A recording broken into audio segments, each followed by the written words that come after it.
నమస్తే అండి. ఇప్పుడు శంకరాచార్యుల వారు రచించిన అర్ధనారీశ్వర స్తోత్రం అర్థాన్ని తెలుసుకుందాము. ముందుగా స్తోత్రాన్ని చదువుతానండి. చాంపేయ గౌరార్ధ శరీరకాయై కర్పూర గౌరార్ధ శరీరకాయ ధమ్మిల్లకాయై చ జటాధరాయ నమః శివాయై చ నమః శివాయ.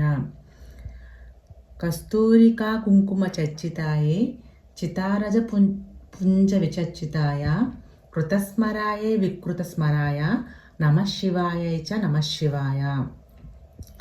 జనత్వన కంకణ నూపురాయై పాదాబ్జరాజత్వని నూపురాయ హేమాంగదాయై భుజగాంగదాయ నమః శివాయై చ నమః శివాయ.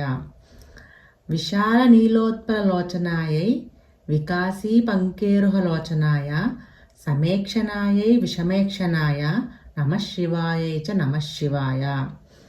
మందారమాలా కలితాలకాయై కపాలమాలాంకిత కందరాయ దివ్యాంబరాయై చ దిగంబరాయ నమః శివాయై చ నమః శివాయ. అంబోదర శ్యామల కుంతలాయై తటిత్ ప్రభా తామ్ర జటాధరాయ నిరీశ్వరాయ నిఖిలేశ్వరాయ నమః శివాయై చ నమః శివాయ. ప్రపంచ సృష్ట్యుముఖలాస్యకాయై సమస్త సంహారక తాండవాయ జగజ్జనన్యై జగదేకపిత్రే నమః శివాయై చ నమః శివాయ. ప్రదీప్త రత్నోజ్వల కుండలాయై స్ఫుర మహాపన్నగ భూషణాయ శివాన్వితాయై చ శివాన్వితాయ నమః శివాయై చ నమః శివాయ. ఏతత్ పఠేదష్టకమిష్టదం యో భక్త్యా స మాన్యో భువి దీర్ఘజీవి ప్రాప్నోతి సౌభాగ్యమనంతకాలం భూయాస్తదాచాస్య సమస్త సిద్ధి. ఇప్పుడు దీని అర్థం తెలుసుకోవడానికి ప్రయత్నిద్దామండి. చాంపేయ గౌరార్ధ శరీరకాయ అంటే అమ్మ శరీరము సంపెంగ పువ్వు వలె ఎర్రనైన అర్ధ శరీరం గలది. కర్పూర గౌరార్ధ శరీరకాయ అంటే నాన్న శరీరము కర్పూరం వలె తెల్లనైన అర్ధ శరీరం గలవాడు శివయ్య. దమ్మిల్లకాయై అంటే అమ్మ కొప్పు ధరించింది. జటాధరాయ అంటే జటాజూటం గలవాడు నాన్న.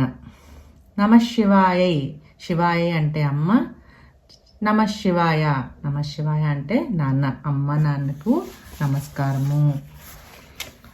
కస్తూరికా కుంకుమ చర్చితాయే అమ్మేమో కస్తూరి కుంకుమలను శరీరంపై పూసుకున్నారు.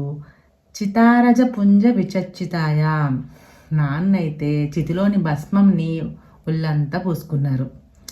కృతస్మరాయే అమ్మ మన్మధుని బ్రతికించింది. నాన్న మన్మధుని సంహరించారు కదండి, అతన్ని తిరిగి పార్వతీదేవి బ్రతికించింది. వికృత స్మరాయ నాన్నేమో మన్మధుని సంహరించిన వాడు నాన్న. నమః శివాయ చ నమః శివాయ. జనత్వన కంకణ నూపురాయే అమ్మేమో గనగనమని మోగు కంకణములు అందెలు చేతులకి కాళ్ళకి ధరిస్తే నాన్నేమో పాదాబ్జ రాజస్ఫని నూపురాయ అబ్జము ఫణి ఫణి అంటే పాము పాముల్ని పాదములందు కడియములుగా ధరించాడు నాన్న. హేమాంగదాయే బంగారు భుజకీర్తులు ధరించిన అమ్మ. భుజగాంగదాయ భుజగము అంటే పాము పాములను కేయూరములుగా ధరించాడు నాన్న. నమః శివాయ చ నమః శివాయ. శివాయ అంటే చెప్పాను కదండి పార్వతీదేవి, శివాయ అంటే శివుడు. విశాల నీలోత్పల లోచనాయే విశాలమైన నల్లని కలుగుల వంటి కన్నులు గల అమ్మ.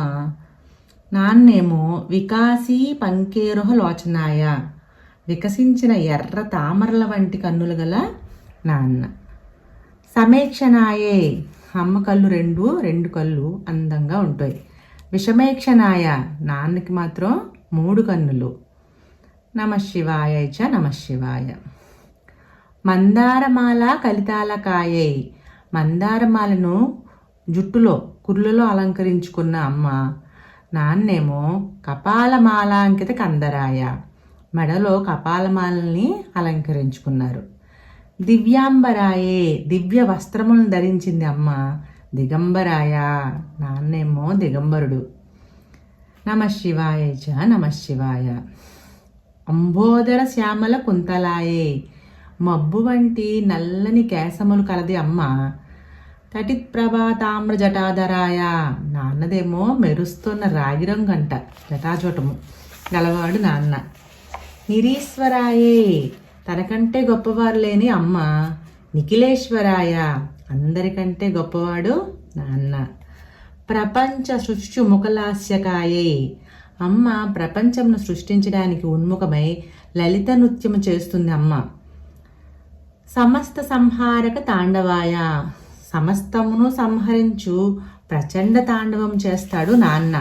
అమ్మ చేసేదాన్ని లాస్యము అంటారు, నాన్న చేసేదాన్ని తాండవము అంటారు. జగజ్జనన్యే అమ్మ జగన్మాత. జగదేక పిత్రే నాన్న జగత్పిత అందరికీ తండ్రి. నమఃశివాయ చ నమఃశివాయ. ప్రదీప్త రత్నోజ్వల కుండలాయే ప్రకాశించు రత్నకుండలను ధరించింది అమ్మ. స్ఫుర మహాపన్నగ భూషణాయ నాన్నేమో మహాసర్పములను అలంకరించుకున్నారు. శివాన్వితాయే శివునితో కలిసిపోయిన పార్వతీదేవి అమ్మ.